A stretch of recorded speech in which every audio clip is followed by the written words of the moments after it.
Direct narration, और एक part होता है इनडायरेक्ट।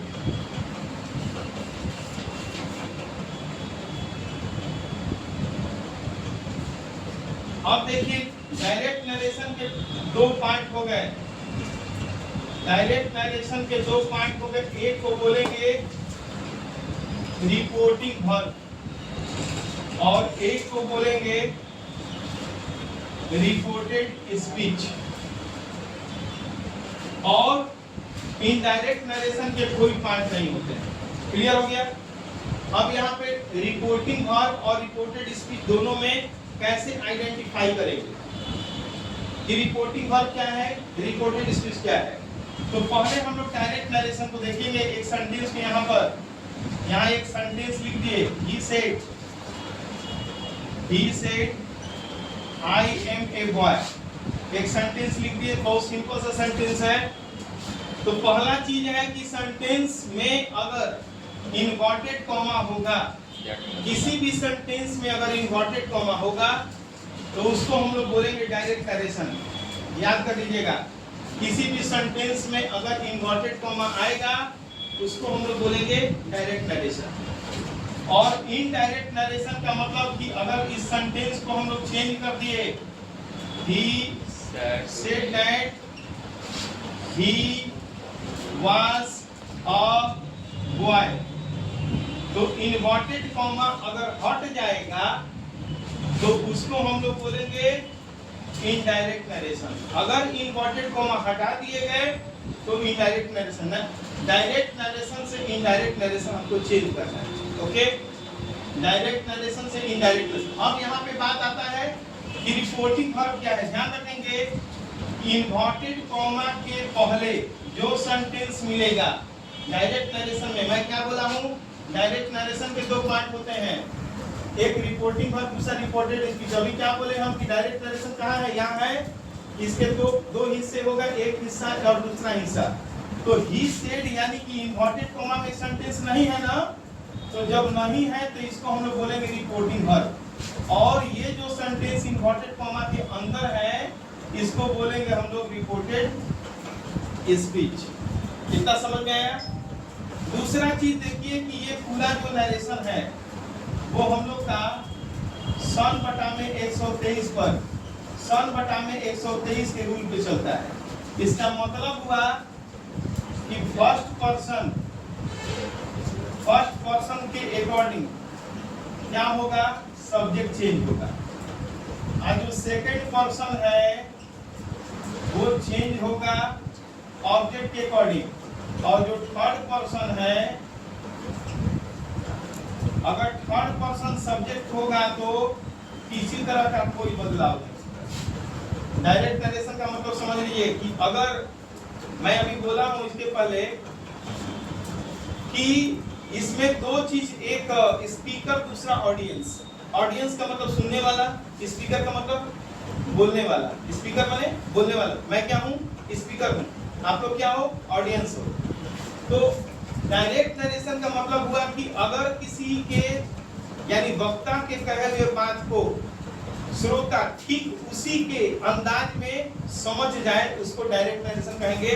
और इनडायरेक्ट नरेशन का मतलब होता है कि वक्ता के कहे हुए बात को श्रोता अपने ढंग से समझे, उसको हम लोग इनडायरेक्ट नरेशन कहेंगे। ओके, अब यहाँ पे सन बटा में 123, तो यहाँ पर बहुत से बच्चे को ये पता नहीं कि फर्स्ट पर्सन में क्या होगा, सेकंड पर्सन में क्या होगा। तो फर्स्ट पर्सन में देखिए, चाहे भारत का कोई भी किताब ले लीजिएगा, इंडिया का कोई भी बुक होगा, उसमें केवल आई और बी दिया हुआ है। चाहे वो किसी भी पब्लिशर का, किसी भी राइटर की किताब लीजिएगा तो वहां पे केवल आई और बी को रिप्रेजेंट किया है। तो नरेशन आई और बी से नहीं बन पाएगा, क्योंकि बहुत से ऐसे इसमें पर्सन्स आपके साथ जुड़ेंगे जिसका अंदाजा बच्चों को फर्स्ट पर्सन के सब्जेक्ट के अनुसार ही होगा। तो देखिए आई बी के साथ इसमें क्या क्या हो जाएगा, माई होगा, माई सेल्फ हो जाएगा, माई हो जाएगा, आवर हो जाएगा, अस हो जाएगा, माई सेल्फ लिख दिए हैं, माइन लिख दिए हैं। अब आइए सेकंड पर्सन में, सेकंड पर्सन में क्या आएगा, यू होगा, योर होगा और योर सेल्फ होगा। थर्ड पर्सन में आइए तो ही होगा, सी, इट, किसी का नाम, उसके बाद हिमसेल्फ होगा, हरसेल्फ होगा,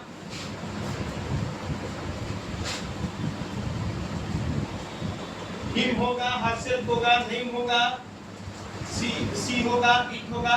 ये सारा जो चीज है यहाँ पे आवर सेल्फ भी होगा। इतना चीज जानना जरूरी है, तब आपका नरेशन कहीं बनेगा।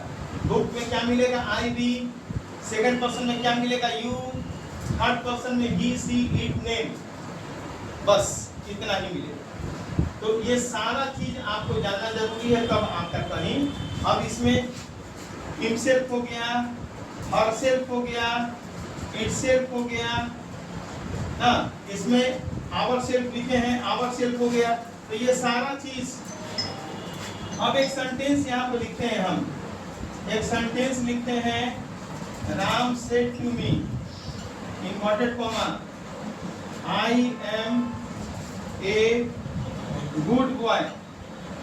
देखिए मुख्य चीज पर ध्यान दीजिएगा यहाँ पे, अगर सेंटेंस में सेड हो, अगर सेंटेंस में सेड टू हो तो सेड को चेंज करेंगे सेड में ही और सेड टू को चेंज करेंगे टोल्ड में। याद कीजिएगा, अगर से होगा तो टेल में, अगर सेज होगा तो टेल्स में, अगर सेज टू होगा तो भी टेल्स में चेंज करेंगे। दो चीज यहाँ पे सेंटेंस में, सब सेड और सेड टू, हमेशा ये पास्ट को इंडिकेट करेगा। मैं इसलिए बता रहा हूं कि जब सेंटेंस आप बनाओगे तो रिपोर्टिंग वर्ब, पहला नियम क्या है कि अगर सेंटेंस में रिपोर्टिंग वर्ब प्रेजेंट है तो रिपोर्टेड स्पीच भी प्रेजेंट होगा। रिपोर्टिंग वर्ब अगर पास्ट है तो रिपोर्टेड स्पीच भी पास्ट होगा, ये ध्यान रखिएगा। इसलिए मैं यहाँ बता दिया कि सेड और सेड पास्ट टेंस, और ये तीनों चीज आपका क्या हो जाएगा, प्रेजेंट हो जाएगा। ओके, अब यहाँ पे सेंटेंस लिखे हुए देखिए, इसको मार्क पहले करना है, सेड टू लगा हुआ है तो सेड टू जाहिर सी बात है क्या होगा, पास्ट हो जाएगा ना। तो हमको याद करना है कि नरेशन का सबसे पहला रूल है कि रिपोर्टिंग वर्ब का सब्जेक्ट और रिपोर्टिंग वर्ब के ऑब्जेक्ट, चाहे वो किसी भी टेंस फॉर्म में होगा, रिपोर्टिंग वर्ब के सब्जेक्ट और रिपोर्टिंग वर्ब के ऑब्जेक्ट में किसी तरह का कोई बदलाव नहीं होगा। उसको ज्यों का त्यों हम लोग को लिख देना है, चाहे वो किसी पर्सन, चाहे वो किसी टेंस में होगा। समझ में आ रहा है? रिपोर्टिंग वर्ब का सब्जेक्ट, रिपोर्टिंग वर्ब का ऑब्जेक्ट, ज्यों का त्यों हम लोग को लिख देना है। उसमें किसी तरह का कोई चेंजिंग नहीं होगा, बल्कि चेंजिंग होगा केवल आपके सेड टू में। तो मैं सेड टू को यहाँ पर किस पे चेंज किया हूँ, टोल्ड में। अगर इस सेंटेंस को हम लोग बनाते हैं तो क्या लिखेंगे, राम, उसके बाद क्या लिखेंगे, टोल्ड, उसके ठीक बाद में लिख दिए। क्योंकि देखिए राम को राम और मी को मी लिख दिए ना, केवल सेड टू को चेंज किए हैं।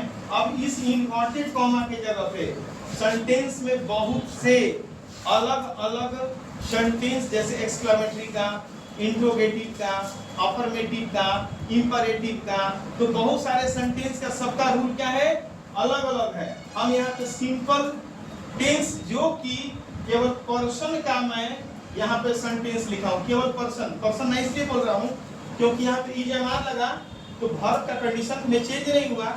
यहाँ पर देखिए एडजेक्टिव हो गया, गुड बॉय लिखे है ना। यहाँ पर इन्वर्टेड कॉमा के जगह पे डैट का, अब हर सेंटेंस में इन्वर्टेड कॉमा के जगह पे डैट का प्रयोग नहीं होगा। सारे सेंटेंस का अलग है, एक्सक्लेमेटरी का अलग है, अफर्मेटिव का अलग है, इंट्रोगेटिव का अलग है। हाँ, इंट्रोगेटिव में डैट का यूज नहीं करेंगे हम लोग, इफ वेदर का यूज करेंगे, एक्सक्लेमेटरी में टू का यूज करेंगे ना। तो ये सारे चीजों में जो डैट का, तो हम लोग यहाँ पे जो सिंपल अफर्मेटिव पढ़ेंगे उसमें डैट का यूज। अब देखिए आई किस पर्सन में है, आई किस पर्सन में है, आई अभी किस पर्सन में लिखे हैं हम, फर्स्ट पर्सन। मैं अभी क्या बोला हूँ, first person goes to, first person goes to subject, मैं बोला हूं ना, first person goes to subject, subject इसमें क्या है, राम है। तो आप अगर इसको राम लिखोगे तब भी सही है, और कोई बच्चा अगर ही लिखेगा तब भी सही है। तो यहाँ पर राम हो गया। अब इज एम आर, देखिए यहाँ पे एम हो गया।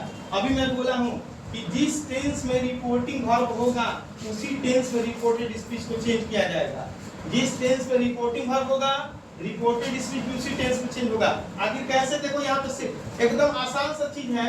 यहाँ पे सेट टू लगा है, अगर सेट हो सेट टू हो तो किसमें होगा, पास्ट में। यानी कि अगर ये सेंटेंस पास्ट में है तो जाहिर सी बात है ये भी सेंटेंस किसमें होगा, पास्ट में होगा। अगर ये सेंटेंस प्रेजेंट में होगा तो ये भी सेंटेंस प्रेजेंट में होगा। ये पास्ट है तो पास्ट, और प्रेजेंट है तो क्लियर हो गया। अब यहाँ पे राम के साथ क्या लगा देंगे, वाज लगा देंगे। उसके ठीक बाद ए, उसके ठीक बाद जो आपका ऑब्जेक्ट है उसको ज्यों कहते हो। इन्वर्टेड कॉमा यहाँ पे किसमें चेंज हो जाएगा, फुल स्टॉप में चेंज हो जाएगा। जो इन्वर्टेड कॉमा है उसको हम लोग फुल स्टॉप में चेंज कर देंगे। ये मेरा सेंटेंस डायरेक्ट नरेशन था, अब इस सेंटेंस को हमने इनडायरेक्ट नरेशन में चेंज कर दिया। अब पर्सन के अनुसार विभिन्न टेंस का भी रूल अलग अलग है। पर्सन के अनुसार विभिन्न टेंस का भी रूल अलग अलग